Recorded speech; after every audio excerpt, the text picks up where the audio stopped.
উপমহাদেশের প্রখ্যাত সুফি সাধক হযরত খান উল আজম খান জাহানের প্রতিষ্ঠিত খলিফাতাবাদ রাজ্যের রাজধানী ছিল বাগেরহাট। 1500 শতাব্দীর সেই রাজ্য বিলুপ্ত হলো, কিন্তু রয়ে গেছে তার অনেক নির্মল শৈলী, প্রাচীনতম নিদর্শন। আর নিদর্শনকে ঘিরে বিশ্ব ঐতিহ্য ষাট গম্বুজকে কেন্দ্র করে 17টি স্থাপনা রয়েছে। আমরা দেখাবো প্রত্যেকটি স্থাপনার কিছু অংশ এবং তার আদ্যপত্য। প্রতি বছর হাজার হাজার এখানে দর্শনার্থীরা আসেন এবং দেশ বিদেশের অনেক দর্শনার্থীরা এখানে এসে তারা এই ষাট গম্বুজ সম্পর্কে জানতে পারেন এবং অনেকে তাদের সন্তান, পরিবার পরিজন এবং বন্ধুবান্ধব সকলে মিলেই কিন্তু ষাট গম্বুজকে দেখতে আসেন। এই শতবর্ষ গাছ রেন্টি গাছ, এই রেন্টি গাছের সামনেই কিন্তু ষাট গম্বুজের মূল মসজিদ যে স্থাপনা করা হয়েছিল সেই 15 শতাব্দীর আমলে, যে রড বা কোনো সিমেন্ট বা অন্য কোনো সামগ্রী বাদেই কিন্তু এই ষাট গম্বুজ মসজিদ নির্মাণ করা হয়েছিল।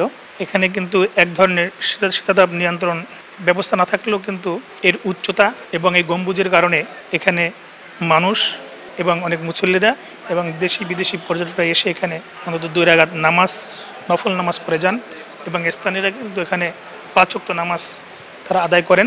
যে এর প্রত্যেকটি পাথর কিন্তু এখানে আনা হয়েছিল, তখন কিন্তু কোনো রাস্তাঘাট ছিল না, কোনো পরিবহন ব্যবস্থা ছিল না। তবে কিভাবে আনা হয়েছে সেটা কিন্তু এখনো অজানা। তবে ইতিহাস বলে যে ভাসিয়ে আনা হয়েছিল। আসলে কি তাই?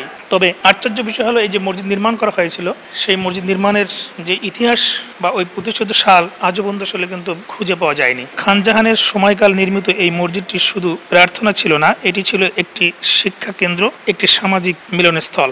ষাট গম্বুজ মসজিদের পাশেই রয়েছে প্রশস্ত জলাধার, স্থানীয়ভাবে ঘোড়াদিঘি নামে পরিচিত। জানা যায় খান জাহানের ঘোড়ার পিঠে চড়ে এই মসজিদের খননের তদারকি করতেন, এ কারণেই নাম দেওয়া হয় ঘোড়াদিঘি। ঐতিহাসিক ঘোড়াদিঘি দেখার পরে আমরা যাব ঠিক ষাট গম্বুজ মসজিদের দক্ষিণ পূর্ব পাশে, যেখানে রয়েছে সিঙ্গার মসজিদ। সিঙ্গার মসজিদটি ষাট গম্বুজ মসজিদ থেকে মাত্র 25 মিটার দক্ষিণ পূর্বে খুলনা বাগেরহাট মহাসড়কের পাশে সুন্দরগোনা গ্রামে অবস্থিত। মসজিদটিতে একটি মাত্র গম্বুজ রয়েছে। মসজিদের অভ্যন্তরণে কাঠামো দৃষ্টিনন্দন। এর মেহরাবগুলো ষাট গম্বুজের মতোই টেরাকোটা অলঙ্কৃত। মেহরাবের পাশে পোড়ামাটি নকশা, দরজাগুলোর পাশে অলঙ্কৃত মসজিদের শৈল্পিক কৃতিত্ব স্পষ্ট তুলে ধরে। মসজিদের দেয়ালগুলো প্রায় 2.10 মিটার পুরো। সিঙ্গার মসজিদটিকে অন্যান্য মসজিদ সাধারণ বৈশিষ্ট্য ষাট গম্বুজ মসজিদের সাথে সাদৃশ্যপূর্ণ, তবে এর গম্বুজ এবং অলঙ্কৃত মেহরাবগুলো মসজিদ থেকে কিছুটা আলাদা।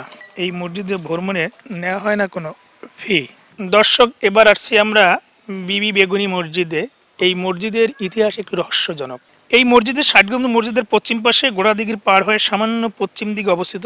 ষাট গম্বুজ মসজিদের ভ্রমণে আসা পর্যটকরা চাইলে পায়ে হেঁটে এই মসজিদে পৌঁছতে পারেন। খানজাহান আমলে নির্মিত একটি প্রাচীন মসজিদ, 4 কোণে রয়েছে 4টি মিনার। মসজিদের গঠনমূলক বৈশিষ্ট্যের মধ্যে রয়েছে একটি বৃহৎ গোলাকার গম্বুজ। মসজিদের অভ্যন্তরে নির্মাণ শৈলীও আলাদা। কিবলা দেওয়ালের ভেতরে 3টি মেহরাব রয়েছে, যার মধ্যে মাঝেরটি অন্য দুটির তুলনায় বড়। বর্তমানে মসজিদের টেরাকোটা অলঙ্কারের সামান্য কিছু অংশ অবশিষ্ট রয়েছে। বিবি বেগুনি মসজিদের নামের ইতিহাস একটি রহস্যময় দিক রয়েছে। স্থানীয় জনশ্রুতি অনুযায়ী বিবি বেগুনি নামে একজন খানজাহানের পত্নী ছিলেন।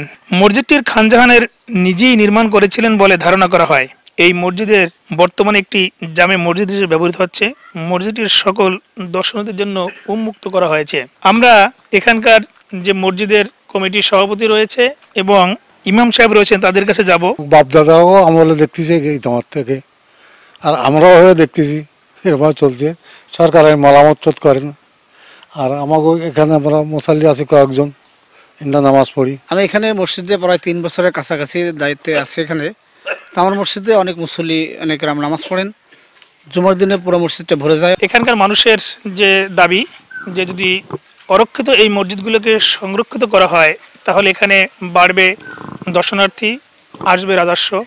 আমরা এরপরে যাব চুনাখোলা মসজিদে, জানাবো সেখানকার মসজিদের ইতিবৃত্তি। চুনাখোলা মসজিদের ছাদে একটি বিশাল অর্ধ গোলাকৃতির গম্বুজ রয়েছে। মসজিদের বাইরের 4 কোণায় রয়েছে 4টি গোলাকার মিনার, যা খানজাহানের স্থাপত্য রীতির অনুকরণে নির্মিত। মসজিদের 3টি কার্নিশের বাঁকানো আকারে নির্মিত। মসজিদের পোড়ামাটি অলঙ্কারে সাধারণত ফুল, লতাপাতা, জালি ডিজাইন ব্যবহার করা হয়েছে। সে ডিজাইনগুলো দেখলেই আসলে বোঝা যায় যে আসলে কতটা ওই সময়ের প্রায় 600 বছর আগের যে এই নির্মাণ শৈলীগুলো কীভাবে তৈরি করছে। এবং এমন একটা জায়গা আমরা এসেছি যে এটা একটা বিলের মধ্যে বললে হবে। চারপাশে ছোট ছোট ঘরবাড়ি রয়েছে, একটা বিল, ধান ক্ষেত রয়েছে। এমন একটা অবস্থানে রয়েছে এই মসজিদটি। ওই সময়ের কালের এই জায়গায় একটি নদী ছিল, সেই নদীটির পাশেই ছিল চুনাখোলা এই গ্রাম। এই গ্রামের নাম অনুসারে চুনাখোলা মসজিদের নামকরণ করা হয়। মসজিদের দেয়ালগুলি প্রায় 2.14 মিটার পুরু। মসজিদটির 5টি ধনুকাকৃতির খিলানযুক্ত দরজা রয়েছে। পূর্ব দিকের 3টি দরজার মধ্যে একটি কিছুটা বড় এবং অন্য দুটির মতন উত্তর এবং দক্ষিণ দিকের দরজাগুলি সমান প্রশস্ত। মসজিদের অভ্যন্তরে কিবলা দেয়ালের পাশে 3টি মেহরাব রয়েছে। 60 গম্বুজ মসজিদ থেকে প্রায় 1 কিলোমিটার উত্তর পশ্চিমে অবস্থিত, কিন্তু এই মসজিদটি রক্ষণাবেক্ষণ করেন স্থানীয় লোকজন এবং সংস্কৃতি মন্ত্রণালয়ের অধীন থাকলেও এটা কিন্তু একেবারে অরক্ষিত রয়েছে। এখানেও কিন্তু অনেক দর্শনার্থীরা আসেন, দেখেন এবং এই মসজিদ সম্পর্কে জানেন এবং এখানে বিদেশীয় পর্যটকরা এখানে আসেন। তবে এই মসজিদটি সংরক্ষণের কিন্তু দাবি জানিয়েছেন স্থানীয় সচেতন মহল। ইটের তৈরি প্রাচীন নিদর্শনের স্থাপত্যগুলো আপনাদের দেখাচ্ছিলাম। প্রথমে 60 গম্বুজ মসজিদ, দ্বিতীয় সিংহার মসজিদ, তৃতীয় বিবি বেগুনি মসজিদ, আলী আকবর টুটুল, সময় সংবাদ, চুনাখোলা মসজিদ, বাগেরহাট।